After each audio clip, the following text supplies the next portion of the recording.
Casey Gray here from The Conscious Builder, and today I'm here to tell you what it's like to live in a passive house. Simply put, it's awesome. But I know you want more details than that. So our specialty lies in building healthy, comfortable, and efficient homes. And that is really hard, basically impossible to put into a pretty picture on Instagram or to convey through an award that we won for a design or something like that. So this is really something that you need to experience, and obviously it's hard to experience it without having to do it yourself. So I'm here to share my experiences after building and then living in a certified passive home for 4 years. The most notable thing that I noticed by far was how fresh the house always was. And this really hit me a couple years after we lived in the house. We actually left for an extended period of time. We went to Florida in the winter. So the house was left vacant and closed up for weeks. And I would come back, and when I came back, I would walk into the home and all I could smell was fresh wood. So all the wood that we had throughout the home, we had reclaimed wood floors. All of our baseboard and trim work was wood that came from my mom's property, and the backsplash. So there was just wood everywhere in the house, and that's what I smelt. And it was so refreshing after coming from Florida, where the homes are filled with mold and mildew because of all the humidity, to come back into that was such a good feeling to know that is what we had been living in for the 2 years prior to that, and we continue to live in after that, obviously. And it was far from what I expected or what anybody would expect after leaving a home closed up and sealed for an extended period of time. Another thing we loved about the house was how thick the windowsills were, how wide the windowsills were because of how thick the walls were. And you could really use those windowsills for anything. We had plants, herbs, we were growing all sorts of stuff, but you could put books up there.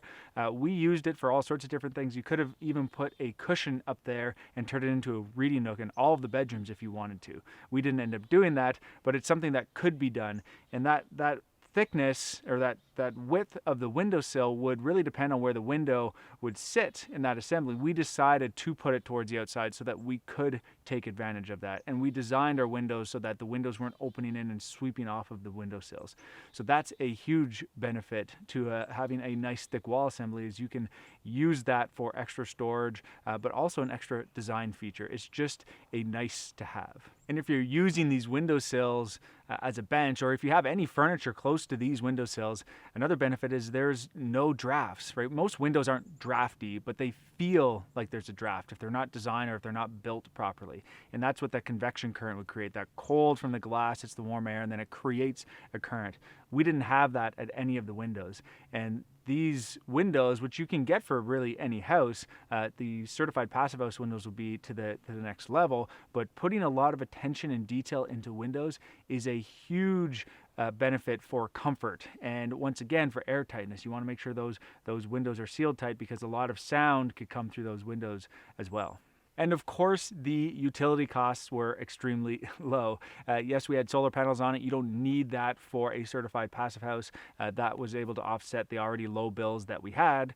We did have the electric car, and that was charging, but the utility cost, the heating and cooling demand, was already reduced significantly by doing this. And one of the things that really adds to that is those windows that I mentioned and the air tightness, because the comfort and the efficiency isn't just measured by the temperature on your thermostat. It's how you feel. If you're by a drafty window in a house that has all sorts of leaky points, cold air coming into it, you're going to turn that thermostat up. But if the envelope is done properly and you're comfortable everywhere, you can actually turn that temperature down on the thermostat, which actually saves you more energy just because the home is built better. So a huge advantage to being in a certified passive house. And of course, all of these things are great, and these are the reasons why we will be building another certified passive house.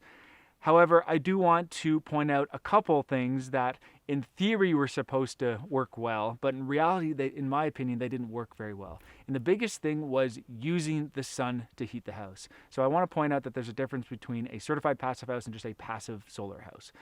The certified passive house, we actually got the certification. It was modeled, and we took advantage of the sun, but it's not necessarily a requirement. We were able to on the site. So that means we positioned the house. We had overhangs to block the sun in the winter, block the sun in the summer, and then in the winter, the sun would be lower in the sky and would let the sun in. What we realized in theory is that it worked well on paper, But after living in it, what we realized is that it wasn't very comfortable. The house would actually overheat in the winter. And yes, we could have put shades up and we could have put blinds or done something to block it on those hot days, but that kind of defeated the purpose. We wanted the sunlight. We wanted that natural daylight to come in. We didn't want to necessarily block it. But I would be less concerned about orientation in the future. So the sun, although it helped great, if your house gets too hot, you're going to be opening up windows. So what's the point of having all of that heat come into your house if you're not going to keep it because it gets too hot? So I'm definitely a fan of using the sun to produce energy and then using that energy to control everything within your home, because we'll be able to offset the energy costs with the solar panels. And that was a big thing for myself. It wasn't a make or break deal. We weren't upset about it or anything, but it is something that I like to inform people when they're concerned about the perfect site and getting the best building site and orienting it and getting all those windows south facing. Don't be too concerned about it. If we build the envelope well, we make it airtight, it's actually more comfortable if we can mechanically control the temperature inside, because then we can maintain a temperature throughout the home as opposed to relying on the sun to heat it, because when the sun's on, it's on. You're not going to be able to turn it off when all of a sudden your temperature in your house gets up to this set point. The second thing I like to point out, or I feel like I need to point out, is that when you add all that extra airtightness details and all of that extra insulation, is that when you're keeping the sound out, you're also keeping the sound in.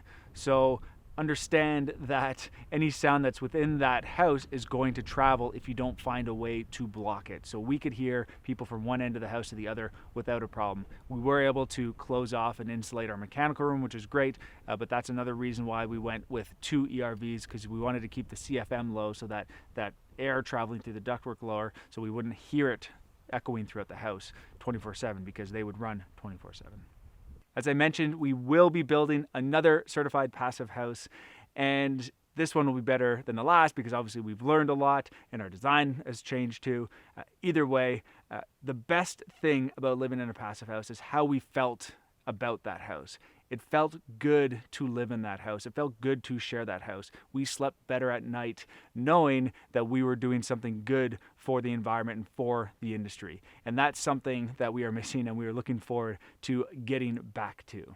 So like a heated steering wheel, if you've never had a heated steering wheel, you should try that too. But just like a heated steering wheel in a car, when it's really cold, you don't really understand what you're missing until you don't have it. And a passive house is exactly just like that. Thanks for watching another episode of the Conscious Builder Show. I know passive house can be the extreme, but we are building a lot of other really cool, exciting projects, including the 3-day cottage, which is our first official YouTube series, which will be released this coming spring. So stay tuned. If you haven't already, subscribe and you'll get all the updates.